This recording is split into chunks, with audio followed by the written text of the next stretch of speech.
Hey everyone, it's Andy Kushner with The Wedding Biz, in which I conduct in-depth and revealing interviews of icons and those who I feel are the next generation icons of the weddings and event industry, all to provide you with education and inspiration. If you missed last week's episode, it was with Susan Kidwell, General Manager with Hensley Event Resources, to talk about transforming spaces. Today's episode is a revisit of my original interview in 2017 with Sharon Sacks, President and founder of Sacks Productions. She's produced events all over the world, including for princes, presidents, athletes, actors, and entertainers. Just a small listing of recognizable clients include Prince Andrew, Michael Jordan, Madonna, Ben Affleck, Denzel Washington, Jennifer Lopez, and the Kardashian family. Sharon has made numerous appearances on TV and with speaking engagements nationwide. Enjoy this conversation with Sharon Sacks. I'm so curious how this began for you. Like, what was the spark? Was there any particular moment? I mean, whether you were 5 years old, 25, what was that moment where you were like, oh my God, this is what I love? When I was a young girl, my friend mentioned to me, most recently, she said, Sharon, I remember when you were like 9 years old. Yeah. I'm from Toronto originally. Oh, you are? Mm-hmm. Oh, okay. And on Sundays, people would come by and visit in our home and everyone would sort of like hang out, and I would love setting the table. And she says she had mentioned to me that she remembered how I made sure everything was so beautiful.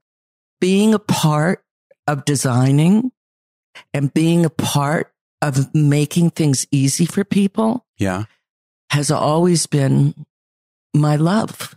Isn't that interesting how at the age of 9, it's just like in you? And, but I had no idea. My friend mentioned it to me and I thought, wow, I just thought that's what you do.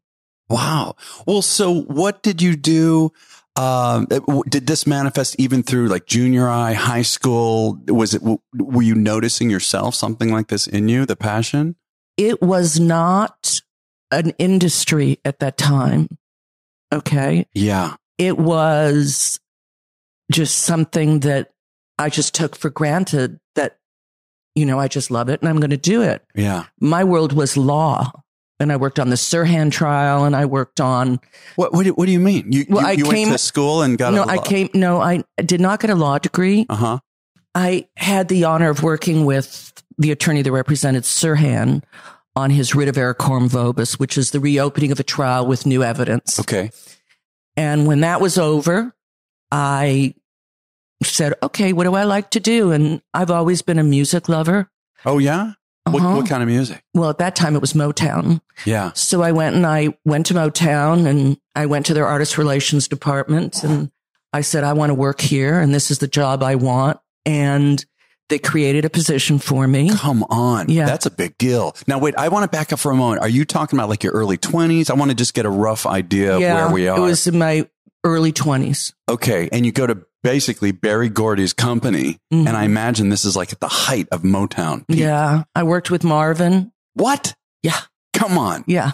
Okay. Wait, how did you work with him? What do you mean? Well, what I did is I worked with him on the release of You Sexy Thing. Oh, come on. Yeah. Did you know, Sharon, I'm curious, when you heard that, did you know that this is going to be like an iconic record? I knew that Marvin Gaye was an icon of his own because he saw music in a way that no one saw it. And we have that when when I was a kid, when he did What's Going On, it was like. I still get chills when I hear that song now. And I worked with Stevie. Whoa, no, come on. All right. Yeah. Stevie Wonder. Mm-hmm.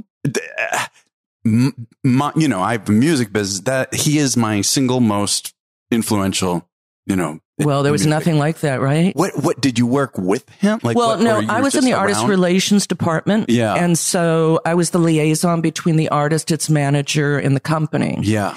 So what I would do is, when Stevie would come back from the studio and he would bring his song and we would play it and we'd all dance to the music. And oh my God. It was a time that was amazing. Yeah.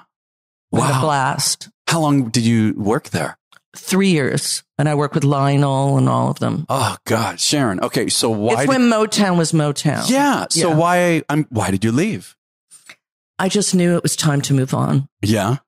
And what was there some moment that sparked that, or you just felt like, okay, enough is enough. What am I going to do next? I think it was a time that I needed to sort of float for a few years, and I enjoyed 3 years of being with music. Yeah, but just kind of reevaluate. Well, because music, and music is the song of life, right? Yeah.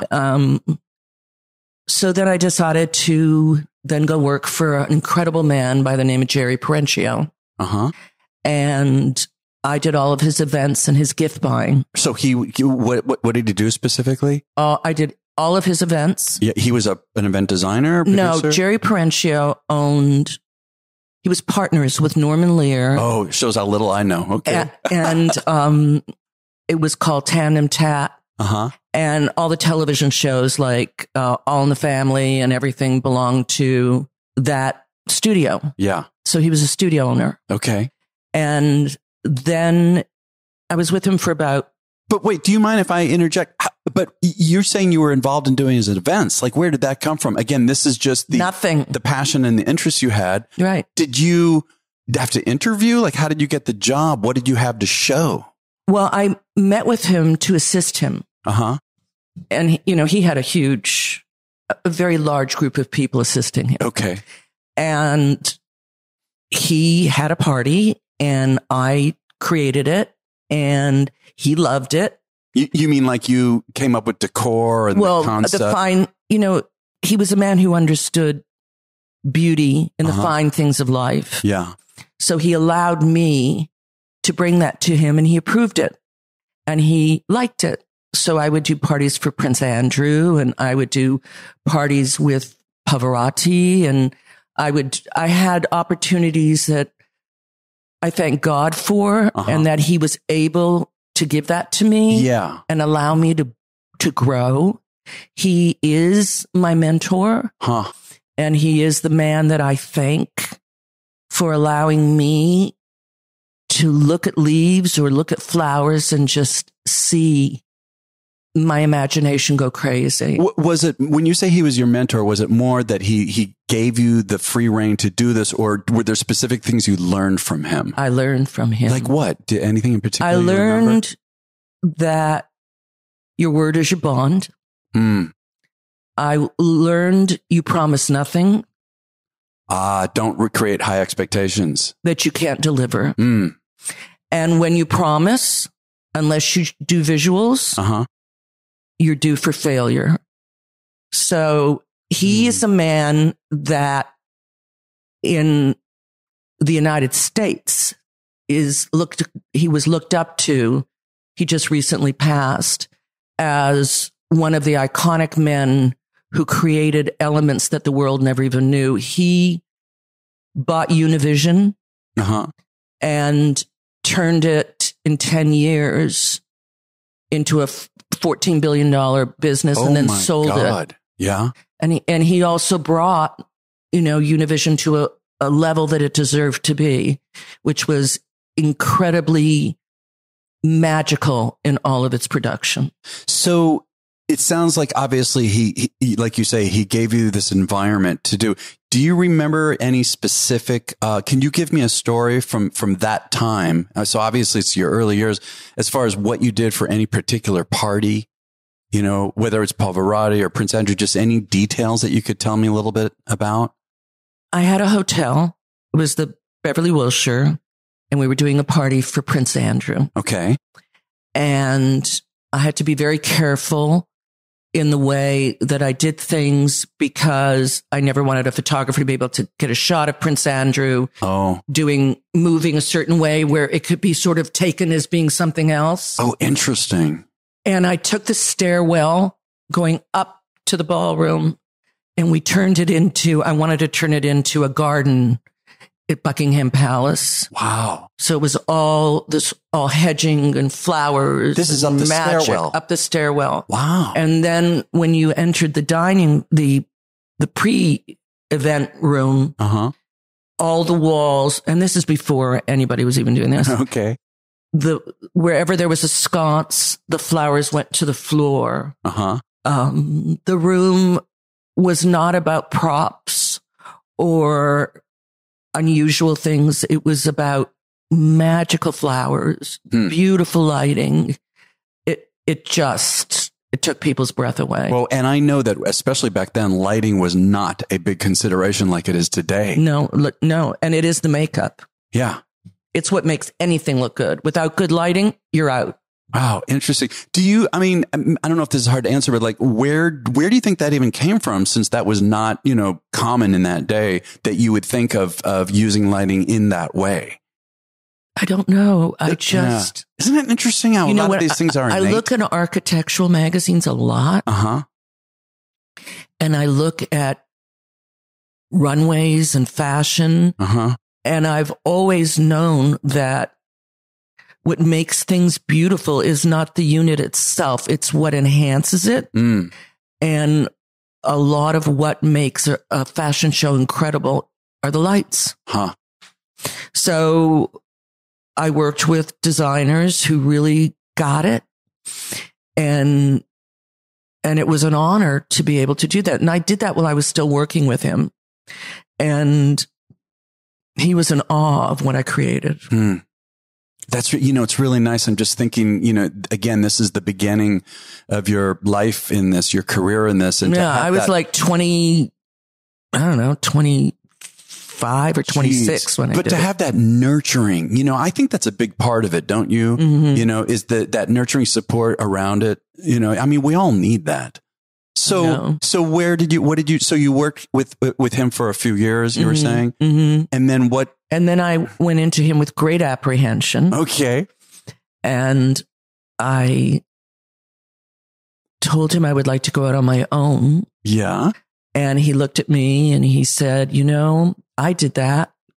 And he said, and that's why I'm where I am today. And I will be your first client. Wow. And I gave him a month's notice, and everyone who had come into his office and who had attended his parties, he said, guess what? Sharon's going out on her own and you can hire her. And I opened my doors in October. And by the close of business, December 31st, I was in the black. Yeah.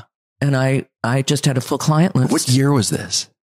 1986. Wow. This is incredible. So, and now what about at that moment? Did you build a team of employees? Were you doing this just pretty much by yourself? How did First, it was me and one other. Then it was me and 5 others. Then it was me and 15 others. Another thing I like to think about is it's one thing to have this talent, right? This creative talent. It's a whole nother thing to manifest it through a business and to understand how to set up a business structure and how to even choose the right team. Where do you think that came from? Is that another thing that you just kind of felt and just went for? No, I don't know. I've been so fortunate. I mean, so many of us, so many planners carry their own name, and that's great. But we're nothing without our team. We're nothing without not only the people inside, but the people on the outside who walk alongside of us. I am a believer not to walk in front of your client, walk behind or beside, because it's not our event.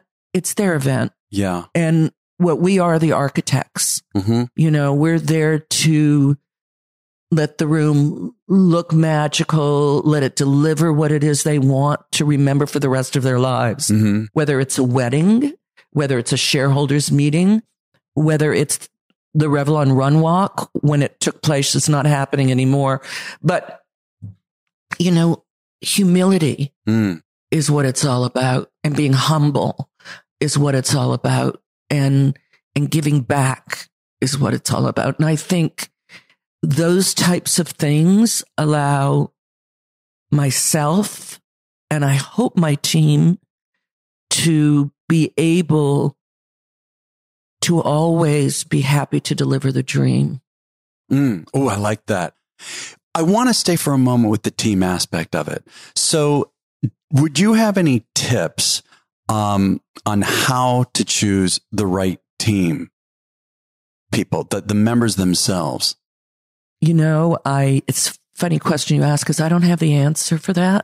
I can only tell you that if somebody walks in a room and I sit down with them, if they impress me, they're in. And what I mean by impress me, it's not the visual part of it all. It's the way they conduct themselves. You know, I think there has to be an energy, and that's what I judge it on. You know, I have one woman who's been with me 18 years. Wow. 18 years. Yeah. And she's all of 39, you know? Jeez. There has to be a connection, and there has to be a respect, and there has to be a love, and there has to be a bigger picture than just yourself. You know what? I love what you're saying, because for myself, I was not very good in the beginning choosing team members, and I got people, I mean, they were technically good, you know, but it wasn't really a heartfelt, necessarily passion. And I wasn't thinking when I chose them in the beginning about, I love the word you just said, connection, because they got to connect. Well, we have to connect with them, but with our clients, right? And it's all, I mean, these things, I've talked about a million times, weddings, all kinds of events, so much emotion is into it, right? With the creativity. So I love what you're saying about, you know, the energy that they bring, because obviously that's your brand and that's what they're representing to the clients. So, but it seems like you got that really quickly, and that makes a big difference. Yeah. I thank God every day for my husband and my family, and my family is the team as well. Mm-hmm. And, you know, I hope that, you know, because this industry does ask a lot from us. Yeah. That we can take a moment and take a breath and really understand how special this is and how lucky we are. You know, it's just so hard going a million miles a minute and all the responsibility we have on our shoulders to be able to take pause like that. This is interesting. Yesterday, I can't remember where, but I heard a quote that someone said. I thought it really caught my attention. It's this, you know, in personal life, the struggling ends at the beginning of gratitude, or with the beginning of gratitude. And I just thought, wow, that really says it. So, okay. So, you started your business in 86, you said. Mm-hmm. And do you remember your first wedding? Yeah, it was Jerry Perenchio's. What? That's your first? How did you, okay, tell me, I'd love to hear the story of that. Like the process of it, how you got it and what it was like. Well, he was my mentor, right? Okay. So that's how I got it. And it was incredible. It happened at their home. Mm-hmm. And it was magical. But why? How so? Because he cared and he loved the process. Uh-huh. And his wife loved the process.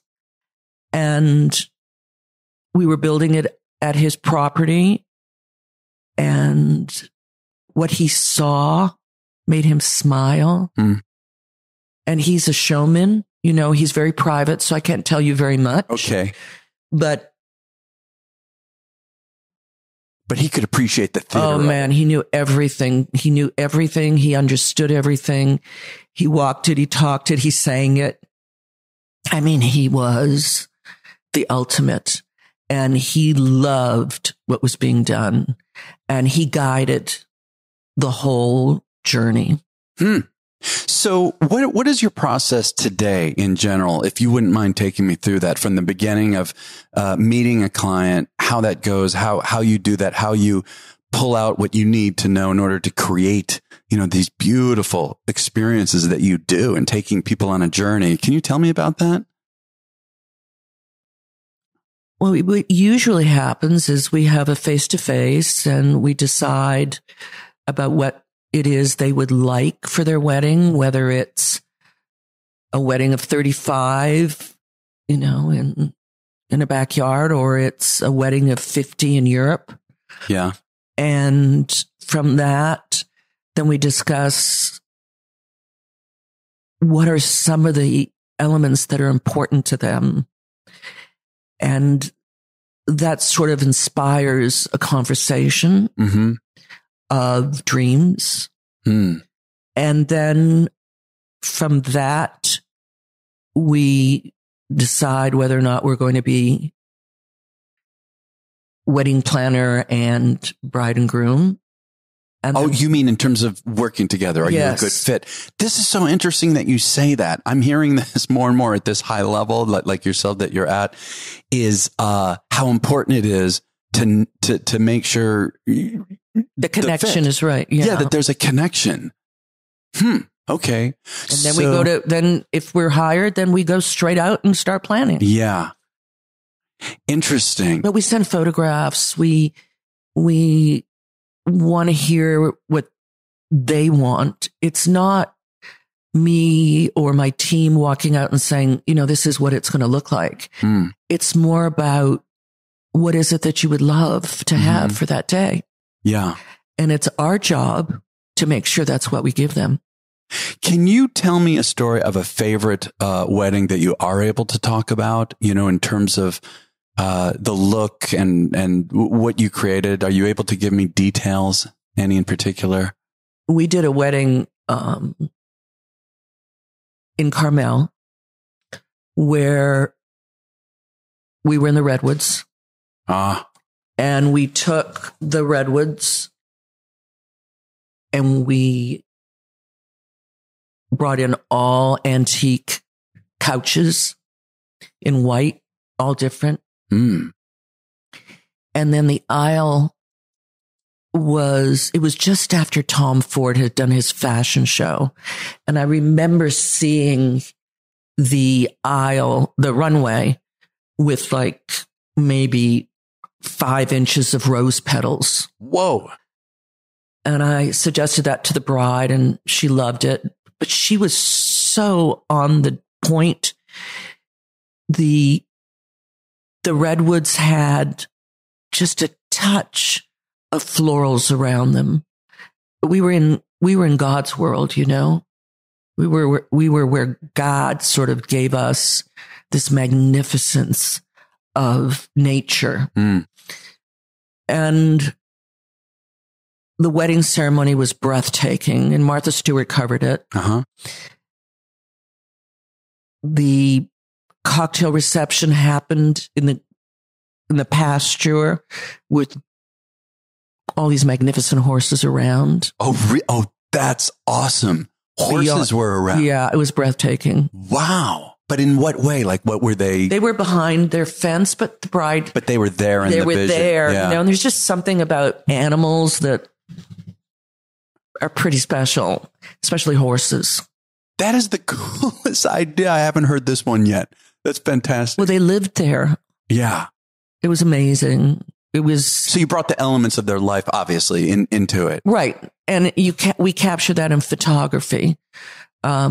The photographer was able to do that. And then the other thing that was really beautiful, then from there, we went to the barn. Oh, yeah. And we turned that barn. The bride is a designer. And she has the epitome of taste. And she knew exactly what she wanted. And Mindy Rice. I'm interviewing her on Wednesday. The florist? Yeah. Yeah, love Mindy. Oh, great. Yeah, love her work. She really does beautiful work. And she took the barn and just transformed it into exactly what my bride wanted. It was a great collaboration. Outside, what I did is I built a labyrinth. And I built a labyrinth all out of candles. Oh. And in the center of the labyrinth were these beautiful papers on a little table. And that's where I wanted the guests to sign a note to the bride and groom. And then that went into the guest book. So as they took their journey through the spiritual feeling of the labyrinth, and then when they got to the center of it, their emotions came out and they wrote it on paper. Now I get it. Right. So before they write it, you're helping them get into a zone where they're in touch, really especially in touch with their feelings. Correct. That's brilliant. I love that. Yeah, I love a labyrinth. Yeah, no, but I love the idea of instead of just a guest book to sign, sitting on a table or something, that, like I say, you're creating this path that brings them to where they're just coming from the heart. And they get it's when you watch a person taking the journey, at first they're apprehensive. Yeah. Because they're not sure what's going to come out of them. Right. But it's amazing to see it. Kind of opens them up.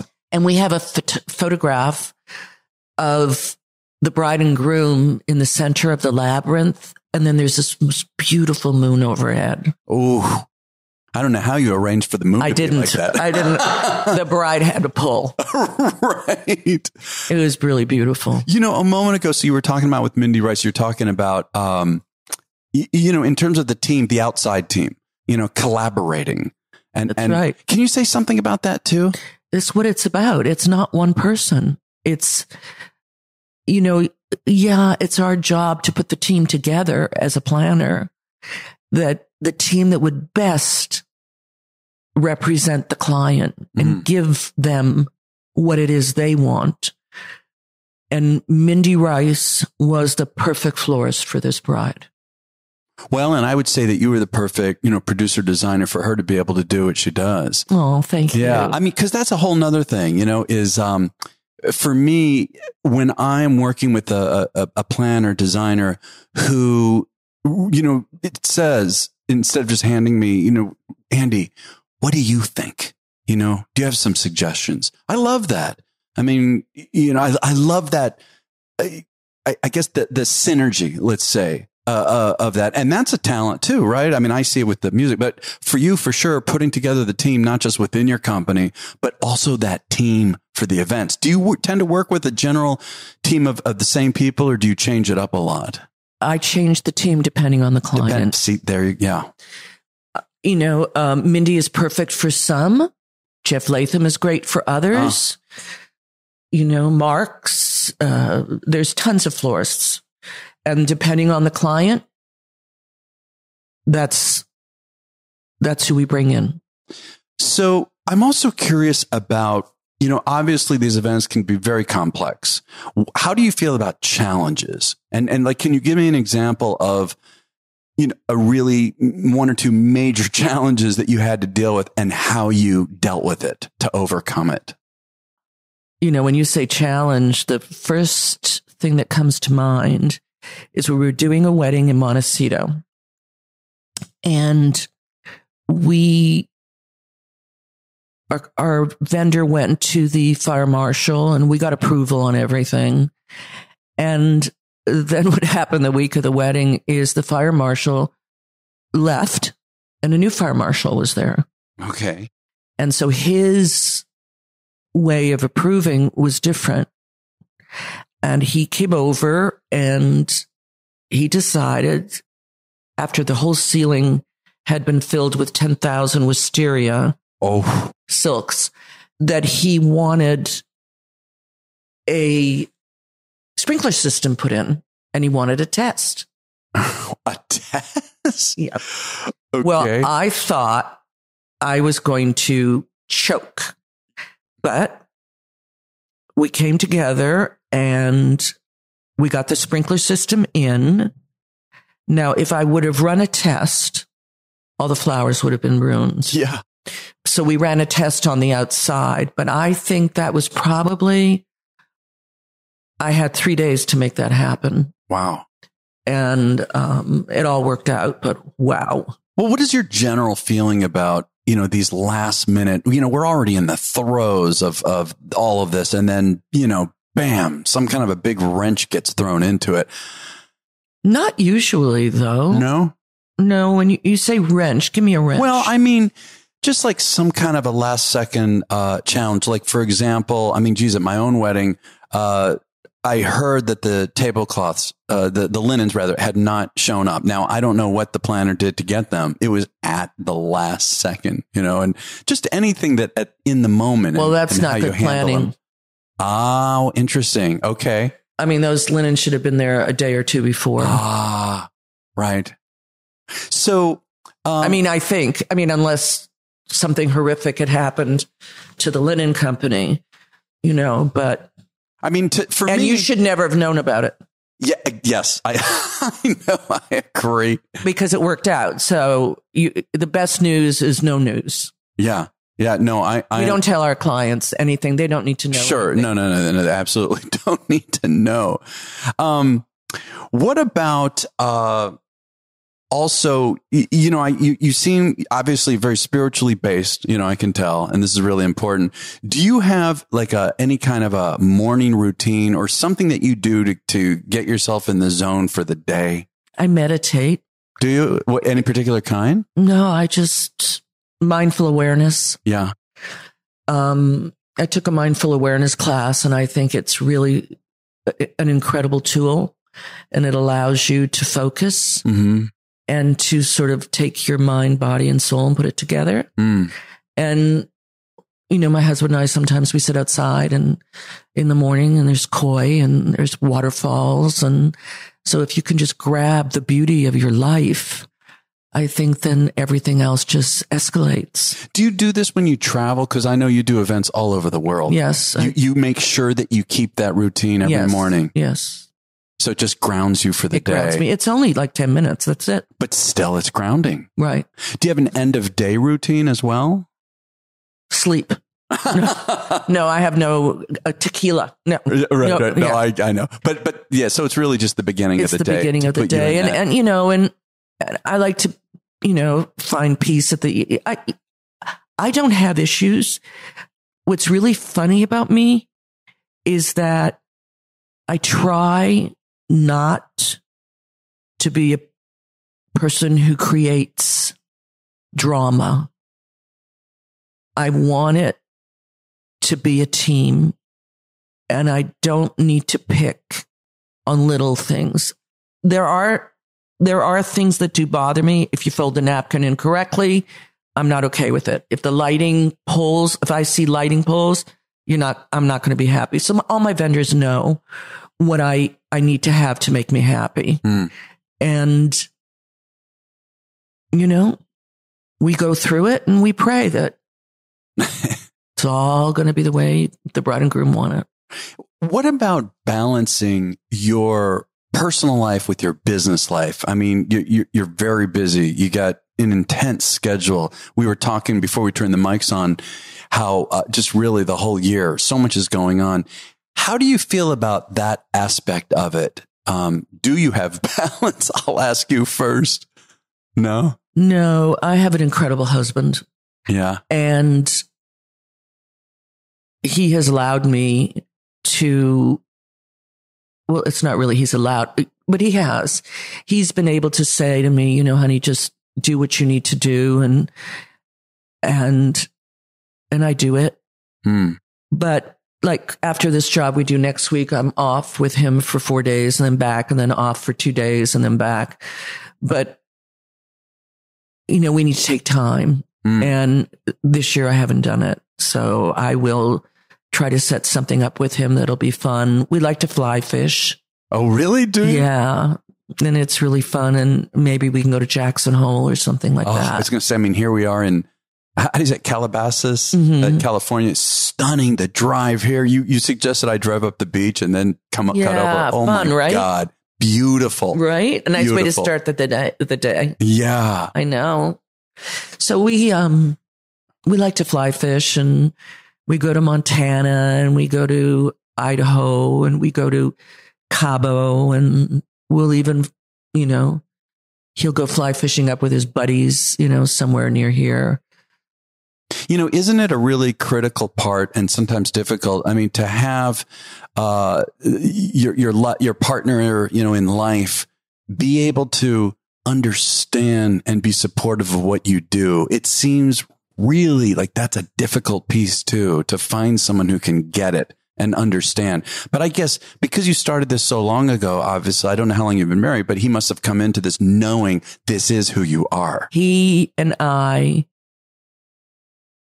he's never stopped me from spreading my wings. He's always allowed me to walk the walk and talk the talk. Mm. And what I mean by allow me is that a lot of husbands, I think, would be very demanding. He's not demanding, you know, are you coming home? Will you be home? It's okay. It's cool. You know, whatever it is, he works it out and he gets it. And a man has to be extremely secure with oneself to allow his wife to grow in her journey. And if I had to say anything to any one of us in this industry, you know, we always say, oh, we have no time for our husbands. Well, that's malarkey because we have time for our clients. Right. So we have to have a timeline for them as well. Yeah, I think it really takes a very directed effort. You know, I know for me in my personal life, friends, whoever it is, my daughter, you know, I got to take as much energy making sure that I have periodic time with them, just like I do with any aspect of my business. Right. And that's what makes you better at what you do. Yeah. You know what? That's interesting too. I don't know if this is what you mean exactly, but for me to make sure that I am still having my friendships and, you know, again, boyfriend, girlfriend, husband, wife, whatever, kids, all of it. Date night. Yeah. Right. I did that too. Had to have a date night or it would not always happen periodically. But what I found was that I remember in the beginning, it was such a struggle I was constantly thinking about work, you know, and thankfully it got to the point where I could then set it aside. And then I started to realize, of course, it's obvious, but, you know, it takes some time, right? That nurturing yourself in that way makes you more creative, makes you a better entrepreneur, makes you more effective at everything. That's right. You know, and I have some friends, they talk about a lot of the social stuff goes to the side. And I understand when we get so busy, but to me, I think it feeds each other. You know, one of the women who works for me, one has been with me 18 years. She lives in Colorado. She moved to Colorado, but works for me full time. And, you know, I spoke to her yesterday and she's coming in today and she'll be here for 10 days. And she said, well, you know, yesterday I went to the market. I did this. I got all this for the kids. I got all the schedules right. I got all this right. And I'm thinking to myself, wow, you know, how great. You know, I know it's pressure for her, you know, yeah. And I said to her, thank you for coming. And she said, of course, you know, and then I have another person who works for me and works so hard and the same thing, you know, she's got to get all this done and make her commitments and that she's got everything lined up for when she leaves. And that's what it is. And you can't take advantage of anybody. Yeah. You know, I also want to ask you, I know that you've got the Sharon Sacks collection for home decor and interior design. But I also do it for Lenox, right? I have my own China line. You know, there was someone I had on the show too, who talked about, how important he felt it is to have, especially if there's some economic hard times, but in general, he tries to get his overhead covered by licensing and all these various deals. And you know, on one hand, it's obvious. On the other hand, it's not. You know, it made me think, you know, I got to think outside of the box. What is it that I can do in my business? I thought that was a great idea to not just have the pressure, especially if there's any economic hard times within the event business, something that it's right. We call it mailbox money in a sense, setting up some kind of, how did you come to get these deals and how do you look at that aspect of your business? Well, I feel, as I originally told you, I'm a Canadian. Right. And I became an American and I'm so happy about that. And then Lenox offered me an opportunity to do a line of China with them. And I feel so fortunate. First of all, every time a new president goes to the White House, it's Lenox that does the China for the White House. And it's the only American China manufacturing company. So everything is done in the United States. It's not done overseas. Yeah. That to me was an honor. And, you know, I never even thought of it as mailbox money. I feel bad that I even said that phrase because we're still putting a lot into it. No, don't feel bad. I mean, feel what you want, but it's, it's like giving somebody the opportunity to set their table with a design that you came up with, and that it's not that. Well, hold on. It's a design that you come up with that you think they may enjoy. Yeah. And so that makes me feel good, because the way we do table settings is I may do on the average per year, set dining tables for 10,000 people, if you count all the weddings and all the people in the room. So if you can do that, it's great for someone to be able to have it at their home.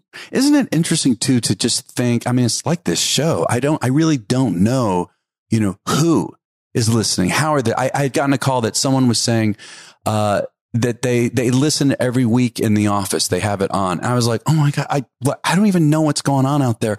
It's interesting. Same thing with you, with these collections, and your ideas, I mean, are in people's homes, Yeah.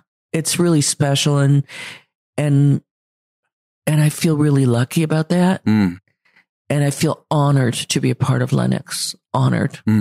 Yeah, I wanted to ask you, I'd mentioned in the beginning here with you that you were involved, I guess you produced an entertainment industry foundation event in LA's Memorial Coliseum that hosts 60,000 participants annually.